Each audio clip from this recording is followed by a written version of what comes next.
Hello students, this is Neeraj Gupta. Second chapter video number 4. इस video में हम एसेट्स के बारे में डिस्कस करेंगे. पिछली वीडियो में हमने लायबिलिटीज के बारे में बात की थी कि जो एक तरह से नेगेटिव है हमारे बिजनेस के लिए, देना है किसी का पैसा. तो एसेट्स में किसी से पैसा लेना है वो भी एसेट है, और जो हमारी प्रॉपर्टीज हैं वो भी हमारी एसेट है. आइए पढ़ते हैं. It is owned by business और it's a property of the business. Asset जैसे किसी कंपनी के पास एक बिल्डिंग है बहुत बड़ी, गाड़ियां हैं, बैंक बैलेंसेस हैं, तो ये सब क्या है? एसेट्स हैं. इनसे बिजनेस चलाएंगे. So it is owned by business, property of business. It has a value in terms of money.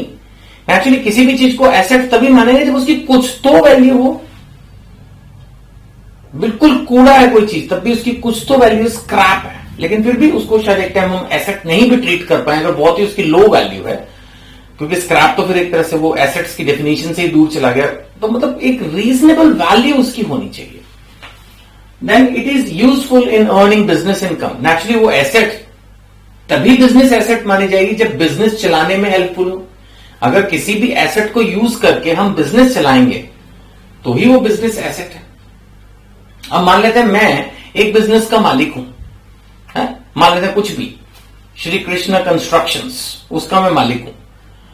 अब मेरा जो घर है वो बिजनेस की एसेट थोड़ी है. मेरा घर तो मेरे रहने के लिए, मैं उसमें कभी इंप्लॉइज को बुलाता भी नहीं, उसकी मीटिंग भी नहीं करता हूं, तो वो एसेट मेरी है, मेरे बिजनेस की नहीं. यानी बिजनेस की एसेट्स वही मानी जाएंगी जो बिजनेस के लिए यूज होंगी, जिनकी ऑनरशिप बिजनेस के पास होगी. राइट.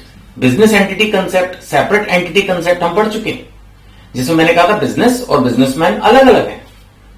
तो उस हिसाब से एक एसेट बिजनेस एसेट तभी मानी जाएगी when it is owned by business, it is having some value and it can be used for business.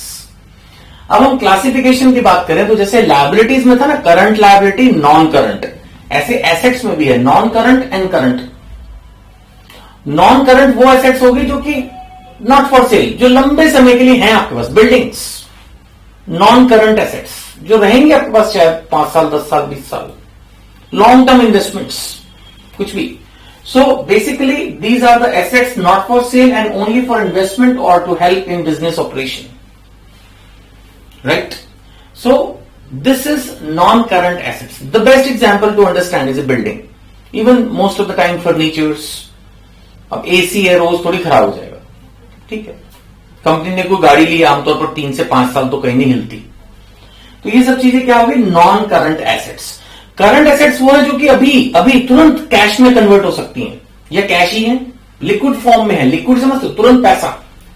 अब जैसे हमारे पास जो स्टॉक है वो तो हमें बेचना ही है, आज नहीं तो कल वो तो तुरंत कैश में कन्वर्ट हो जाएगा. करंट एसेट है. हमारे बैंक बैलेंसेस, कैश बैलेंसेस, तो ये सब चीजें क्या है? करंट एसेट्स है. Convertible into money quickly, either in money और कन्वर्टेबल इनटू मनी, है ना. ऐसे एक एग्जांपल आया इसमें, एक वर्ड डेटर्स. ये आपके लिए नई टर्म है.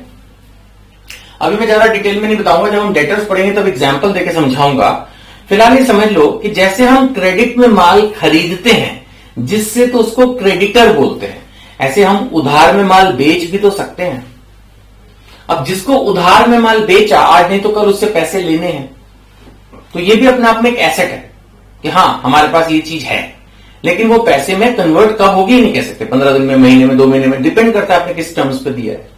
तो लेकिन उसको भी हम एसेट मानते हैं क्योंकि आज नहीं तो कल वो पैसा आना है. डेटर्स बोलते हैं उसको, डेटर्स, DEBTOR, डेटर्स. इसका जो बीच का बी है वो साइलेंट है, डेटर्स. राइट.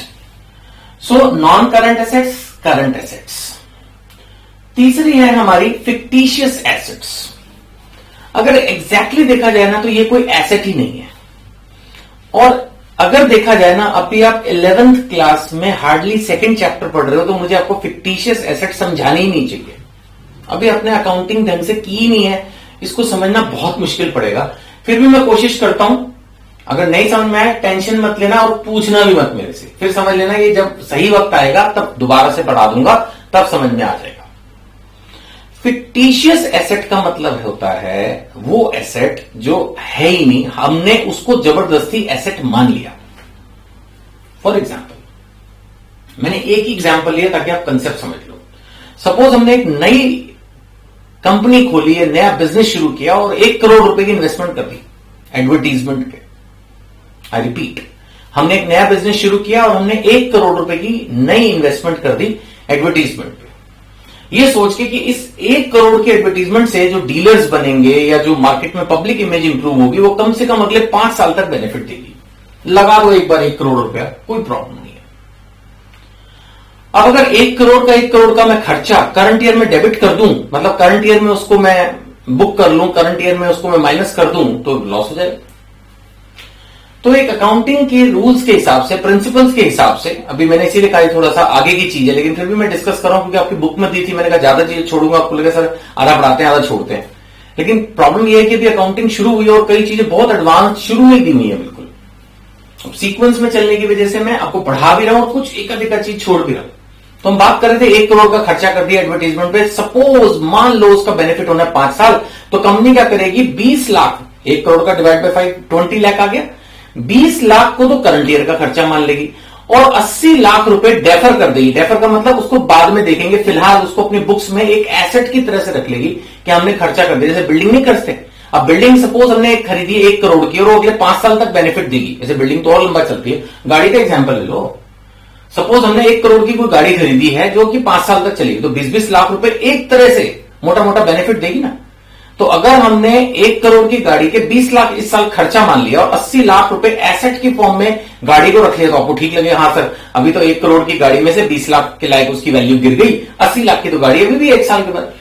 ऐसे ही वो जो एडवर्टीजमेंट का खर्चा है 1 करोड़, अकाउंटिंग के सेंस में उसका 1/5, फॉर एग्जाम्पल हमने इस साल का खर्चा मान लिया और 80 लाख हम बाद में देखेंगे, तो एक तरह से वो एसेट की फॉर्म में बुक्स में खड़ी रहेगी, बट है तो वो कुछ नहीं, वो तो खर्चा तो हुआ क्या, तो वो अकाउंटिंग एसेट एक तरह से, मतलब accounting asset in the sense कि asset from the angle of an accountant only, वो एक्चुअली में है ही नहीं, it just does not exist.